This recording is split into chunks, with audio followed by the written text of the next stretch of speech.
야마모토 아키코 34세. 도쿄의 한중견 방송국 편성국 리포터. 젊지만 날카로운 취재 감각과 깔끔한 진행으로 주목받아온 여성 기자다. 아키코는 한국의 혐한 정서 실체화라는 기획의 책임자로 지목된다. 이 프로젝트는 높은 시청률을 보장하는 논쟁성 이슈였고, 방송국의 편성지는 시청자층의 관심을 끌기 좋은 소재로 강력히 밀었다. 어릴 적 그녀의 집에서 들은 이야기들. 아버지의 군국주의적 농담, 어머니 친구의 한숨 섞인 인터뷰. 한국은 아직도 과거에 갇혀 있어. 학교에서 배운 역사. 축약되고 정제된 교과서 문장들. 전쟁은 종결되었고 사과는 이루어졌다. 그 모든 것은 아키코의 세계관을 구성하는 양분이었다. 객관적인 기자라는 자아 뒤에는 오래된 국가적 내러티브가 촘촘히 박혀 있었다. 하지만 아키코는 자신을 정직하다고 믿었다. 나는 사실만 전한다. 그런 확신으로 카메라를 챙겨 서울행 비행기에 올랐다. 목적은 간단했다. 한국의 혐한 정서가 실제로 어느 정도인지, 그 원인은 무엇인지 보여주자. 팀에는 베테랑 촬영기자 하나, 통역 하나, 그리고 제작 PD가 배석했다. 기사 제목은 이미 정해져 있었다. 한국의 감정, 그 끝은 어디인가. 도착 첫날, 서울의 밤은 예상외로 밝고 생생했다. 번화한 거리, 카페 속 젊은이들의 담소, 첨단 지하철. 후진국이라는 사전적 편견은 헐겁게 느껴졌다. 하지만 아키코는 그걸 곧 무시했다. 일부의 표본으로서의 집회 장면, 역사 시위 사진, 분노한 표정 몇 장이면 충분하다고 생각했다. 카메라가 일단 돌기 시작하면 모든 게 소재가 된다. 그의 심리는 서늘한 관찰자가 아닌 이미 답을 알고 있는 탐사자로 출발했다. 그리고 그 믿음이 서서히 조금씩 흔들릴 줄은 몰랐다. 광화문 광장. 수백의 사람들이 모여있다. 위안부 문제, 강제동원, 역사교과서 문제를 주제로 한평화 집회였다. 화면에는 노인을 중심으로 한 시민들의 굳은 얼굴, 꽃과 사진, 구호 문구가 번갈아 잡혔다. 아키코는 인터뷰 마이크를 내밀고 질문을 던졌다. 왜 아직까지 이 문제에 매달리는가? 당신들은 사과를 요구한다. 일본은 이미 사과하지 않았는가? 응답은 복합적이었다. 어떤 이는 자주적 기록의 부재를 탓했고, 또 어떤 이는 사죄의 진정성을 이야기했다. 한 중년 여성이 천천히 말문을 열었다. 사과는 말로만 끝났습니다. 행동이 뒤따르지 않았죠. 진심으로 그들을 기억하는 교육이 이어지지 않았어요. 우리는 아이들에게 바로 그날의 이야기를 들려줘야 했습니다. 그녀의 목소리에는 분노만이 아닌 피로와 절망의 톤이 섞여 있었다. 아키코는 그 답변을 감정의 반응으로 규정해 편집 안에 넣으려 했지만 어떤 순간에 멈칫했다. 노인 한 분이 손에 꼭 쥔 낡은 흑백 사진을 내밀었다. 사진 속 젊은 여성의 눈빛은 아픈 역사를 증언하고 있었다. 사진을 본 아키코의 심장에 첫 번째 균열이 생겼다. 사진은 데이터가 아니라 사람이었다. 집회를 마친 후 한 할머니가 아키코에게 다가왔다. 당신은 일본에서 오셨죠? 질문이 아니라 확인의 말이었다. 할머니가 손에 쥔 작은 종이봉투를 열자 빛바랜 종이 쪽지와 잊혀진 편지가 나왔다. 그 글귀에는 잔혹한 기억이 짧고 굵게 서술돼 있었다. 그날은 밤마다 들이닥치던 발자국 소리와 비명 소리로 가득했다. 딸을 다시는 볼 수 없었다. 그녀는 이어 전혀 의외의 말을 했다. 그래도 나는 일본을 미워하지 않아요. 미워하면 제 삶이 그들의 분노에 갇히니까. 그 말은 아키코의 머리통을 강하게 때렸다. 미워하지 않는다는 말 안에는 오랜 시간 견뎌온 사람의 단호함과 치유를 향한 의지가 들어있었다. 아키코가 지금까지 배워온 편향은 상대의 인간성을 깎아내리기 쉬운 논리였다. 처음으로 피해자의 말이 그녀를 향해 직접 왔다. 그날 밤 호텔방에서 아키코는 사진과 인터뷰 메모를 꺼내놓고 오래 들여다보았다. 편집본에 감정 과잉이라고 넣을 수 있었던 장면이지만 이제는 데이터가 아닌 사람의 표정으로 안방의 시청자에게 다가가야 할 대상이 되었다. 그녀의 신념이 조금씩 녹기 시작했다. 그가 선택한 다음 취재지는 서대문 형무소 역사관이었다. 입구의 붉은 벽돌과 철문은 역사의 무게를 상징했다. 내부는 한층 더 차가웠다. 좁은 방들, 낡은 침상, 고문 도구의 복제품, 벽면에는 이름과 얼굴이 촘촘히 새겨져 있었다. 독립운동가들의 초상화, 아이의 글씨와 마지막 편지들. 아키코는 카메라보다 자신의 손을 더 많이 썼다. 메모. 가이드의 설명이 끝나지 않았지만 그의 귀는 이미 문서 하나를 찾고 있었다. 그리고 그는 문서 하나를 발견했다. 무심히 전시된 작은 유리 케이스 속 일본어로 된 군 내부 보고서의 일부 사본. 조선인 사상개조 실험이라는 제목이 눈에 들어왔다. 그 문장은 그의 등골을 서늘하게 만들었다.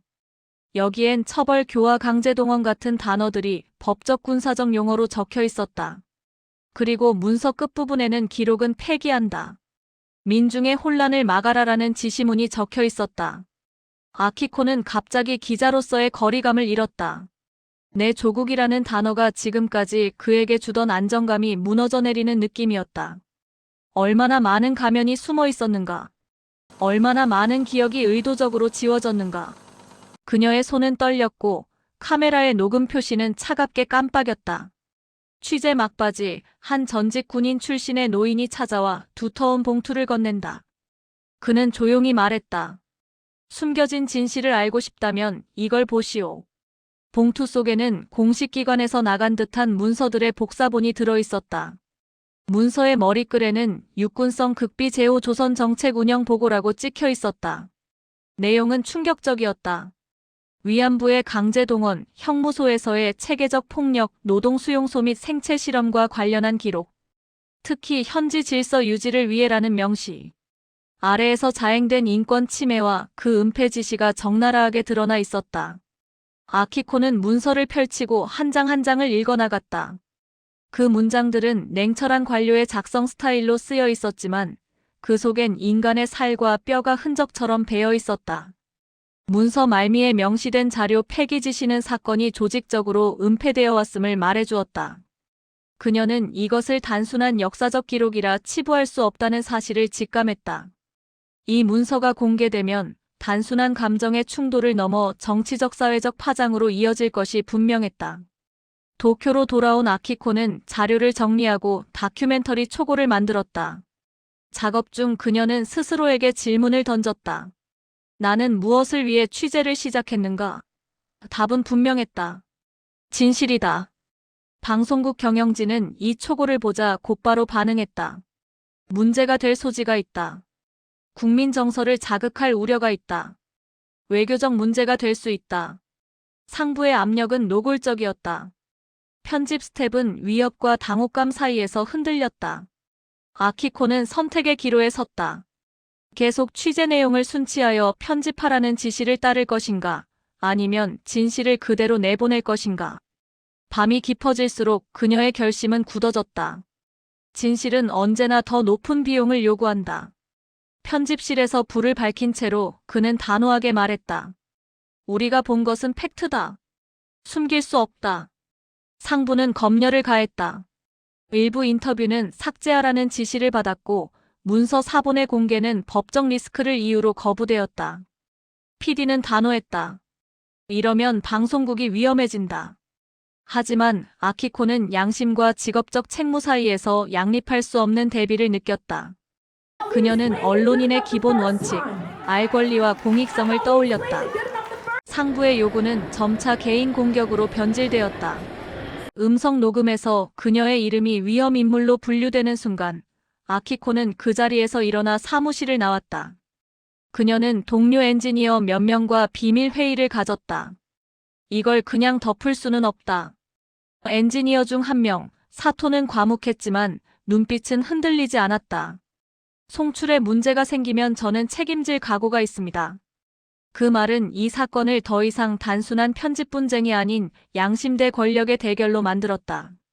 아키코는 마지막 수단을 택했다. 합법적 경로가 막혔다면 불법적이라 할지라도 진실은 알려야 한다는 판단이었다.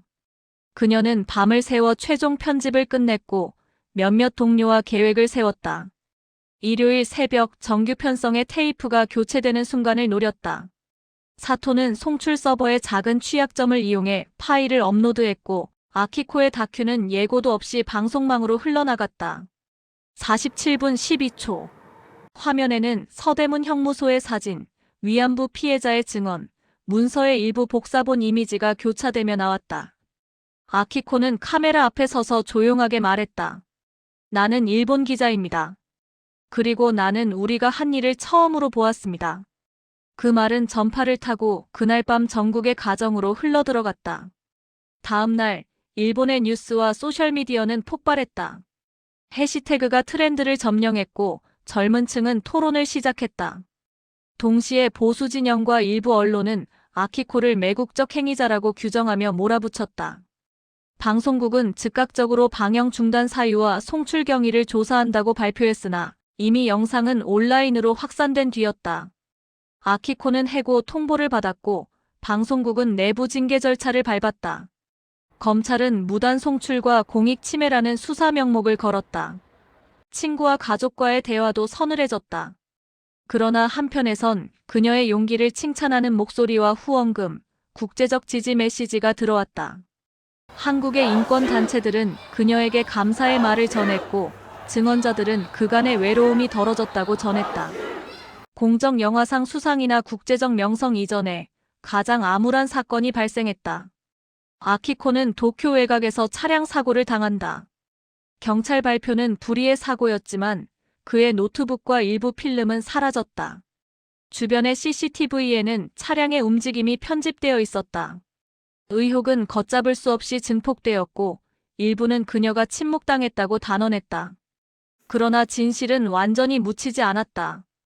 이미 온라인에 올라간 자막과 일부 영상 조각이 퍼져 국제적으로 보존되었고 각종 시민단체의 노력으로 문서의 일부 사본도 활발히 공유되기 시작했다. 아키코의 목소리는 물리적으로 사라졌어도 그녀가 던진 질문들은 사라지지 않았다. 아키코의 사건은 수년간 일본 사회에 파문을 남겼다. 학계와 시민사회는 공동연구를 시작했고 일부 대학에서는 식민지사의 재검토 강좌가 개설되었다. 서대문 형무소를 찾는 일본인 관광객도 늘어났다. 젊은 세대는 과거의 내러티브를 다시 질문했고 일부 언론은 자체 반성을 시도했다. 한편 아키코 개인은 대중의 기억 속에서 애매한 존재로 남았다. 누군가에게는 배신자, 또 다른 이에게는 양심의 등불이었다. 그녀의 마지막 문장처럼 진실은 국경을 넘어선다. 그가 던졌던 질문은 단순히 일본은 잘못했는가? 그를 넘어서 우리는 어떤 기억을 다음 세대로 물려줘야 하는가? 라는 근본적 물음을 남겼다.